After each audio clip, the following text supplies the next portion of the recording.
ఆలోచిస్తే తప్ప తెలంగాణ ప్రజల ప్రయోజనాలు పడతాయి. అందువల్ల పార్లమెంట్ ఎన్నికల్లో కూడా మనం ఖచ్చితంగా బీఆర్ఎస్ పార్టీ గెలుపుంటేనే రేపు రాష్ట్ర ప్రయోజనాలు కాపాడబడతాయి. రేపు ఢిల్లీలో గొంతు విప్పాలన్నా, రాష్ట్ర ప్రయోజనాలు కాపాడాలన్నా, రాష్ట్ర హక్కుల కోసం పోరాడాలన్నా అది బీఆర్ఎస్ అనేది మాత్రమే చేయగలుగుతారు. ఎందుకంటే మనం చూసిన బీజేపీ మనకు గిరిజన యూనివర్సిటీ అంటే ఇప్పటికీ చేయలేదు. అదేవిధంగా మన వరంగల్ ఈ రకంగా బీజేపీ మనకు అన్యాయం చేసింది. మన కాంగ్రెస్ కూడా బీజేపీకి అడుగులకు మడుగులకి తప్ప మన పోరాటంలో ఏ రోజు కూడా కలిసి రాలేదు. ఇవాళ రేపు భవిష్యత్తులో మనం ఎక్కువ ఎంపీ సీట్కి వెళ్ళాల్సిన అవసరం, బీజేపీకి మనం బుద్ధి చెప్పాల్సిన అవసరం, కాంగ్రెస్ పార్టీ కూడా గుణపాఠం చెప్పాలి. ఎందుకు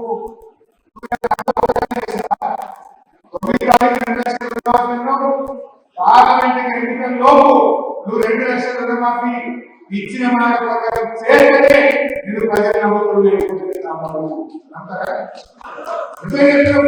ఇస్తాను. రేపు పార్లమెంట్ ఎన్నికల్లో నువ్వు ఓటు అడగాలంటే 2 లక్షల రుణమాఫీ చేసినట్టునే కాంగ్రెస్ ఓటు అడగాలి. 4,000 ఆసరా పెన్షన్ ఇస్తేనే నువ్వు అడిగే హక్కు ఉంటుంది.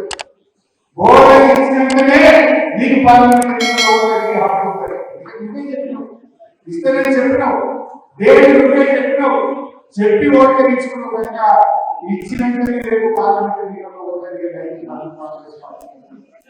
ఈ విషయాలలో ప్రజలు కూడా చర్చ పెట్టాలి. ప్రజలు ఆలోచిస్తారు. ఎందుకంటే ఈ డేట్లు ఉన్నట్టు వాళ్ళే పెట్టున్నారు.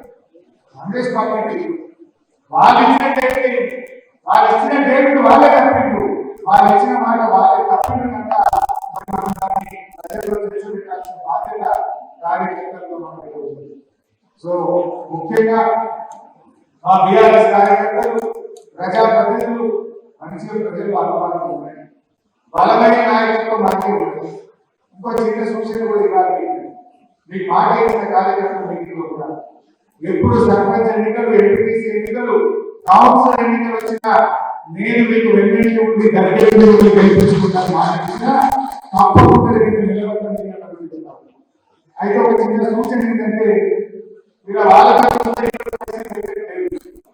ఇప్పటి నుంచే తొందరపడి ఖర్చు పెట్టకూడదు. రాష్ట్రాన్ని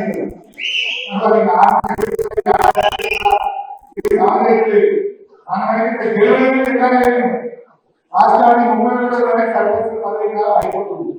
ఈ మాట ఎలక్షన్ జరగాలి, కానీ వాళ్ళు చూస్తుంటే కనబడుతుంటారు. మరి మనం మీరు ఇప్పటి నుంచి అయితే రేపు మామూలు తిరుగు పెట్టే లేట్ పరిచయం అవుతుంది. తొందరగా పడుతుంది.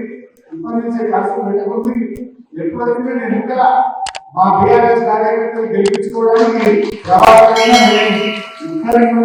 ఉంటాం. మీరు ఇప్పటి నుంచి తొందరపడి గెలవడం కష్టంగా ఉంటుంది, సుఖంగా ఉంటుంది, పంటలో ఉంటుంది, సేవ చేయండి, అనేకానికి అందుబాటులో కానీ ఖర్చు పెట్టుకుని అంటే